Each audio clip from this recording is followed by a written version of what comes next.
আজকে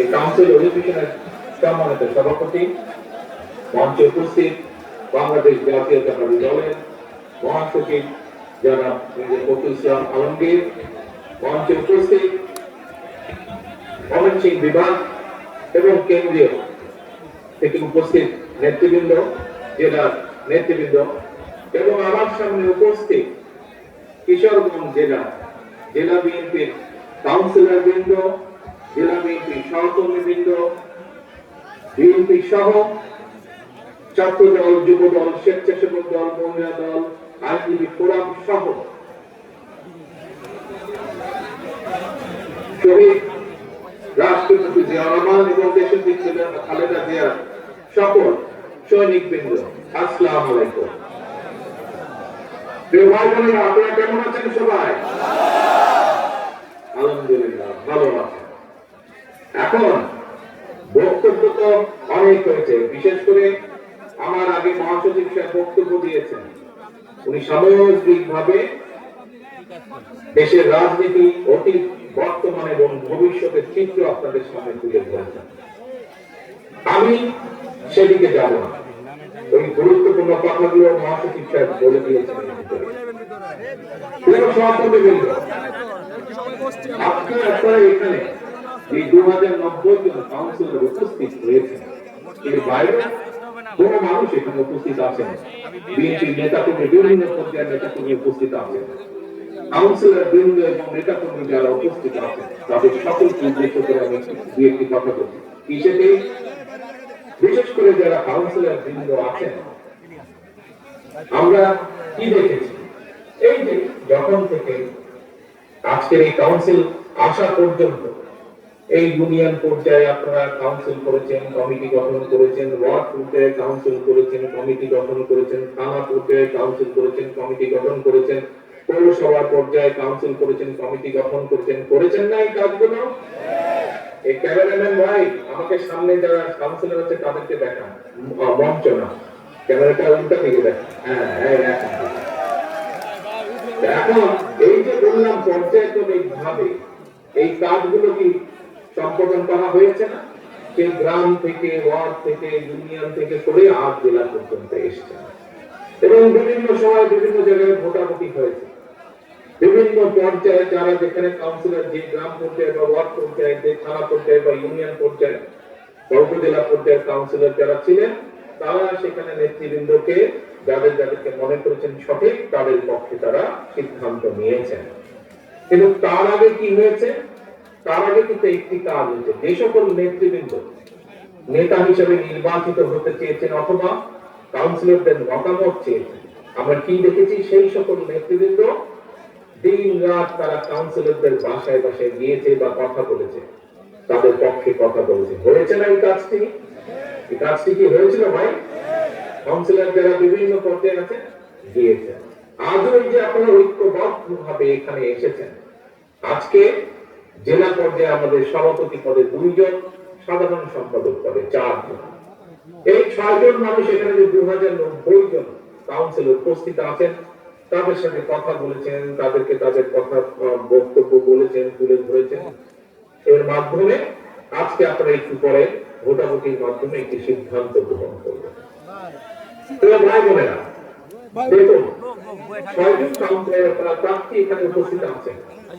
6 জনের বিভিন্ন জনের পক্ষে আপনারা বিভিন্ন জন মতামত দিতেই পারেন, কিন্তু তার অর্থ এই নয় যে আপনারা যাকে যার পক্ষে না দিবেন তার মানুষ বা তারই আপনারা, আপনারা কিসের মানুষ? আপনারা ধানের শীষের মানুষ। এখানে সবটা মানুষ কিন্তু একসাথে দেখেছেন, তাই নয় কি? সবগুলো মানুষ ধানের শীষের পক্ষে যতগুলো নেতাকর্মী আছে কম বেশি সবাই, আরো বহু আছে, আরো সারা জেলায় আরো বহু আছে, সারা বাংলাদেশে তো লোক আছে। কিন্তু এই কাউন্সিলকে ঘিরে মোটামুটি যারা কাউন্সিলের সাথে সম্পর্কিত প্রত্যেকটি মানুষ হয়তো 6 জনের বিভিন্ন জনের পক্ষে বিভিন্ন জন মতামত মধ্যে দিবেন, কিন্তু সকলে আপনারা দেখেন সারিবদ্ধ সুশৃঙ্খল ডিসিপ্লিন ভাবে আপনারা কি সুন্দর সবাই ঐক্যবদ্ধ ভাবে বসে আছেন। প্রিয় সহকর্মীবৃন্দ, প্রিয় সহকর্মীবৃন্দ, আমরা সকলে প্রত্যাশা করছি, বাংলাদেশের মানুষ প্রত্যাশা করছে কি বিগত 16 বছর ধরে মানুষের যে অধিকার আদায়ের জন্য বাংলাদেশের মানুষ সংগ্রাম করে এসেছে। বাংলাদেশের মানুষ গণতন্ত্রে বিশ্বাসী রাজনৈতিক দলগুলো দেশের মানুষকে ঐক্যবদ্ধ করে বিগত 16 বছর ধরে স্বৈরাচার এই দেশের মানুষের টুপি চেপে ধরেছিল, সেই স্বৈরাচারের বিরুদ্ধে সংগ্রাম করছে, আন্দোলন করেছে ঐক্যবদ্ধ ভাবে। মানুষ নিজের রাজনৈতিক অধিকার ফিরে পাওয়ার জন্য স্বৈরাচার বিদায় হয়েছে। বর্তমানে অন্তর্বর্তীকালীন সরকার দেশ পরিচালনা করছে। অন্তর্বর্তীকালীন সরকার কিছু সংস্কারের প্রস্তাবনা দিয়েছে। অন্তর্বর্তীকালীন যে সংস্কারগুলো প্রস্তাব দিয়েছে, এই প্রস্তাবগুলো প্রায় 90% 95% প্রস্তাবনা বিএনপি আরো 2.5 বছর আগে দেশের সামনে, দেশের মানুষের সামনে উপস্থাপন করেছে। হ্যাঁ, বাংলাদেশের বিভিন্ন রাজনৈতিক দল বিভিন্ন বিষয়ে মতামত উপস্থাপন করেছে, বিএনপি তার মতামত দিয়েছে।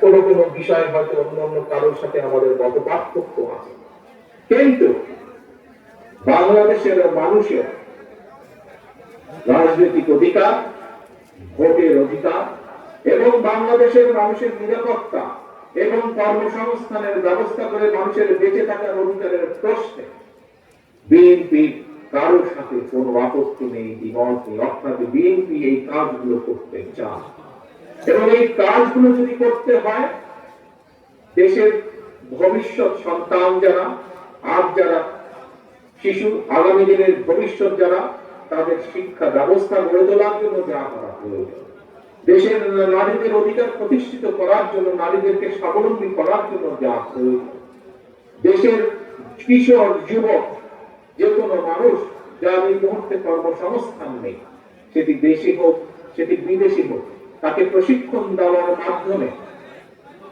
তাকে স্কিল একজন শ্রমিক হিসেবে গড়ে তুলে তার কর্মসংস্থানের ব্যবস্থা, ছোট ছোট উদ্যোক্তারা তাদেরকে সহযোগিতার মাধ্যমে তাদের সেই উদ্যোগকে সফল করা, কৃষকের পাশে গিয়ে দাঁড়ানো, কৃষককে সঠিক সময় তার সার, বীজ, কীটনাশক সরবরাহের প্রস্তুতি গ্রহণ করা, মানুষের চিকিৎসা যেটি মানুষের জন্মগত অধিকার, সেই অধিকার সেই গ্রামের মানুষ থেকে শুরু করে শহরের প্রত্যেকে যাতে সেই সুবিধা পায়, এই কাজগুলোকে যদি আমাদের সম্পাদন করতে হয়, তাহলে অবশ্যই জনগণের রায়, জনগণের মতামতের ভিত্তিতে, জনগণের সিদ্ধান্তের ভিত্তিতে একটি সরকার প্রতিষ্ঠিত হতে হবে, যেই সরকার জনগণের কাছে জবাবদিহি করতে বাধ্য থাকবে। এখন অন্তর্বর্তীকালীন সরকার, প্রিয় ভাই বোনেরা, এখানে উপস্থিত প্রত্যেকটি মানুষের আপনাদের জানা আছে যে আগামী বছর ফেব্রুয়ারির প্রথমার্ধে তারা নির্বাচনের ব্যবস্থা করবে। একটু আগে আমি একটি কথা বলেছিলাম, এই কাউন্সিলে আজকে 2 পদে 6 জন প্রার্থী আছে। আপনারা হয়তো বিভিন্ন জনকে আপনারা মতামত দিবেন, আপনাদের বিবেচনা দেন, কিন্তু প্রত্যেকটা মানুষ ঐক্যবদ্ধ ভাবে, সুন্দরভাবে, ডিসিপ্লিন ভাবে আজ বসে আছে। প্রিয় ভাই বোনেরা, ওই যে ফেব্রুয়ারি মাস, এই মাসে যে নির্বাচনটি হবে, এই নির্বাচনে যদি আমাদের যে 31 দফা, আমাদের যে কথাগুলো যা সংক্ষেপে আপনাদের সামনে মাত্র তুলে ধরলাম, এইগুলোর পক্ষে যদি রায়, জনগণের রায় আসতে হয়, তাহলে আজকে আপনারা যারা এই কিশোরগঞ্জ জেলা বিএনপির কাউন্সিলে উপস্থিত আছেন, কাউন্সিলর হিসাবে আপনারা আজকে এই কিশোরগঞ্জ জেলা বিএনপির কাউন্সিলরে যারা দলের সদস্য হিসাবে উপস্থিত আছেন, দলের সমর্থক হিসেবে উপস্থিত আছেন, সেটি বিএনপি হোক, সেটি যুব দল হোক, স্বেচ্ছাসেবক দল হোক, ছাত্র দল হোক, মহিলা দল হোক, আইনজীবী দল হোক, তাঁতি দল হোক, অর্থাৎ এক কথায় ধানের শীষের যে কটি মানুষ উপস্থিত আছেন, এবং সমগ্র বাংলাদেশে ধানের শীষের যে কয়জন নেতা কর্মী আজও বেঁচে আছে, আজও গণতন্ত্রকে প্রতিষ্ঠিত করতে চায়, আমাদের সামনে একটি লক্ষ্য থাকতে হবে। কি সেটি হচ্ছে যে কোনো মূল্যে আমাদেরকে ঐক্যবদ্ধ থাকতে হবে।